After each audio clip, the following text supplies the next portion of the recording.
بسم الله الرحمن الرحيم. الحمد لله رب العالمين والصلاة والسلام على رسول الله صلى الله عليه وسلم. أما بعد، السلام عليكم ورحمة الله وبركاته.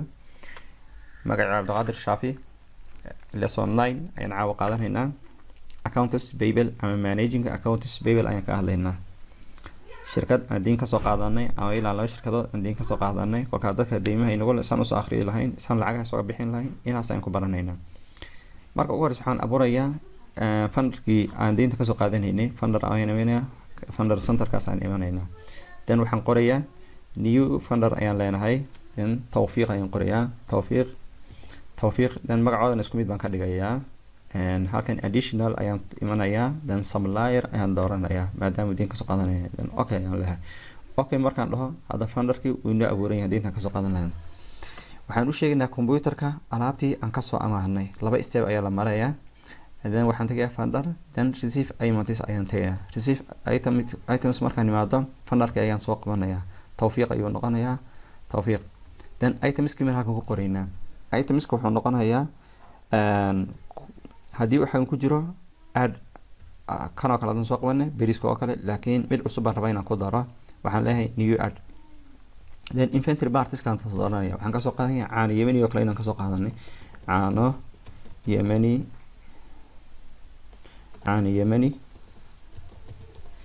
then halkan wuxuu noqonayaa kartoon iyo waxyaalaha lagu gadayo, kartoonkaasaan iska dooranayaa. descriptionka waxaan dhahayaa descriptionka meeshaasaan ku qoraynaa. costiga waxyaalahaan soo siinay $14, priceka maxaan siinaynaa $21, laakiin haddii $14 aan soo siisanay, haddaan ku qor halkan 10 xagan main on tab dhaho, mailis buu gelinaya, waa ka mailis waa khasaartay weeyaan. kolkaa $20 ayaan ku qoriyaa, uu ka saarayaa. income-ka waxaan soo account-ka ku dhacayo waxaan ka dhigayaa merchandise saleskaasaan soo qabanaya. then okay aan leeyahay. okay markaan dhaho caano yemeniga quantity-ga waxaan ka dhigayaa 30 xabo ayaan ka dhigayaa, 30 xabo. then tab ayaan leeyahay. kolka waxay noqonaysaa $420 inuu iska soo inuu ruuxaas inagu lahaado ilaa aan iska bixino. then save and close ayaan leeyahay. hadda tawfiiq waxaan kasoo diyeysanay caano yemeni, bal tawfiiq aan kasoo diyeysano alaab kalena marka dambe ayaan kasoo diyeysanayna si aan u aragna farqiga u dhexeeya iyo lacagaha uu nagu leeyahay. waxaan abuurayaa funder kale oo aan wax kasoo deysano, waxaan imanayaa funders, then funder centerkaasaan imanayaa. funderka labaad magaciisa waxaan ka dhigayaa alraxma ama al-ikhlaas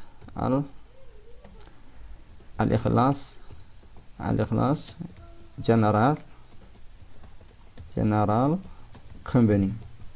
then magacan aan koobiyeynayaa, magaca markaan koobiyeeyo company name-kana isku mid baan ka dhigayaa. additional info-ga ayaan imanayaa, then supplier ayaan soo dooranaya, supplier. then okay ayaan leeyahay. hadda funderka wuu abuuran yahay, waxaan computerka u sheegaynaa alaabtii aan kasoo deysanay. funders baan imanaynaa, then receive items ayaan imanayaa. receive items markaan imaado funderkii ayaan soo qabanayaa, muxuu noqonayaa al-ikhlaas, halkaan ku qoriyaa al-ikhlaas general company. then waxaan kasoo deysanayna wuxuu noqonayaa business, asagana waxaan rabaa item cusub inaan abuuro, hadduuna xaggan ku jirin new add-taas tabanaysa ama add new-da. then inventory parties baan dooranaynaa, itemka waxaan ka dhigayaa business oo kale, business. then waxaa lagu gaday muxuu noqonayaa kartoon oo kale inay ku jirto. then costiga maxaan soo siisanay, costiga waxyaalahan soo siisanay qiimaha ayaan halka ku qoraya. qiimaha waxaan ka calaaqba inuu inuu tahay $8, xagana 15 ayaan ku qorayaa, xagana merchandise saleskaas ayaan soo qabanaya. account-kaasaan rabaa lacagta alaabtan kasoo xarootay inay kaa ku dhacda. then okay ayaan leeyahay. quantity-ga maxaan halkan ku qorayaa 20. then tab markaan dhaho wuu ku dhufanaya $160 ayay noqonaysaa. save and close ayaan leeyahay. hadda laba shirkadood ayaan alaab kasoo deysanay, waa tawfiiq iyo al-ikhlaas general company. aan fiirino waxaa lagu yiri dadka deymaha inagu soo saar, waxaad imanaysaa reports, then funders and the payable, then accounts payable agent detailkaasaan imanaynaa. xagaan nimid waxaan tagay reports, funders and payables, then accounts payable arta waxaa loo sheegaya waa accounts payable agent detail, dadka deymaha inagu le weeyaan. laba ayaa inagu leh, tawfiiq wuxuu inagu leeyahay tawfiiq center 420, al-ikhlaas general company 160. saas ayaa reportkana loo soo akhriyaa. waxaa la gaadhay maalintii lacagtaan iska bixinahay ama maalintii lacagta la bixinayay. lacagta marka la bixinayo laba step ayaa la marayaa.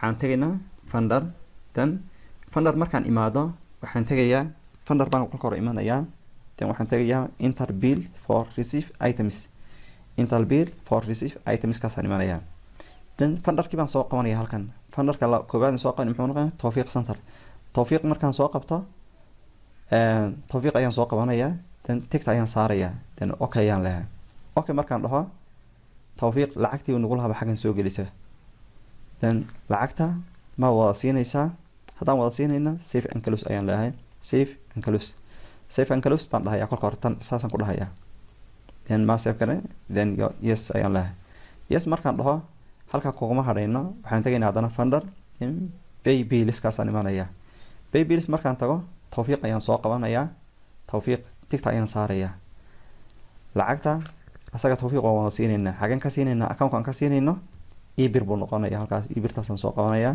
then pay selected bills kaasaan soo qabanayaa pay selected bills then done taasaan dhahayaa done hadda tawfiiq lacagtii waan siinay aan soo akhrina bal reportka inuu ka baxay in kale reports baan imanayaa account funder and payable accounts receivable accounts payable agent detail accounts payable هذا إخلاص إخلاص كليئة كجرا توفيق وكبحي بحين نقوله الإخلاص بسيتها يا وحين نقوله إخلاص نحن رمنا لعقته إن نصيرنا on partial will نصيرنا partial payments أيام رمنا إن نصيرنا حنتجي يا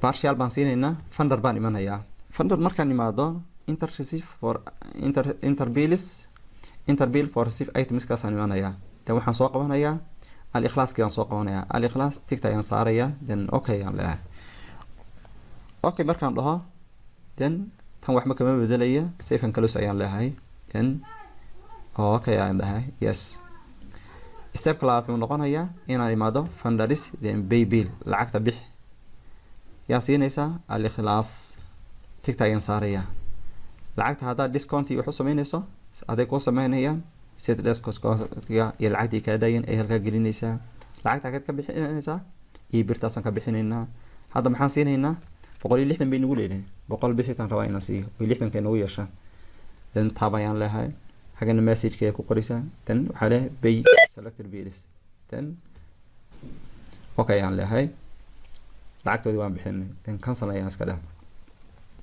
aan reportka soo akhrina hadda reports baan imanayaa funder and payable accounts payable agent detail هذا maxaa ku soo haray al-ikhlaas general company oo inagu leh $60 partial payment maadaama siinay 60 kaas ayuu inagu leeyahay aan balance sheet keenayna tagno waxaan imanayaa reports company and financial balance sheet standard lacagaha meeshan ka bixinaa fiirin ibirta transaction kii double click ma dhahaysaa hadda lacagii ka baxay credit-ka waa kuwa lacagii ugu dambeeyay $420 oo yaa la siiyay tawfiiq center deydkiina xagaas weeyaan $100 yaa la siiyay al-ikhlaas general company hadda maxaa ku soo haray $3225 xagan balance waxaa soo haray ay markaas halkan ku jiray weeyaan marka tasaasad oo akhriyaysaa accounts payable ayaan maanta dhiganay kii kasii horreeyay macnaheedu account receivable dadka aan deymaha ku leenahay maantana ma maxay dadka deymaha inagu leh kii kasii horreeyana muxuu lahaa markaas shirkadaada alaab ay gadayso saad ruuxa macaamilka oo gadi lahayd iyo alaabta saad u geli lahayd saad lacagta oo qaadi lahayd marka saas ayaad u walisaa maanta cashirkeena halkaas ayaan ku hakinayna subhanaka allahumma bihamdika ashhadu an la ilaha illa anta astaghfiruka wa atuubu ilayk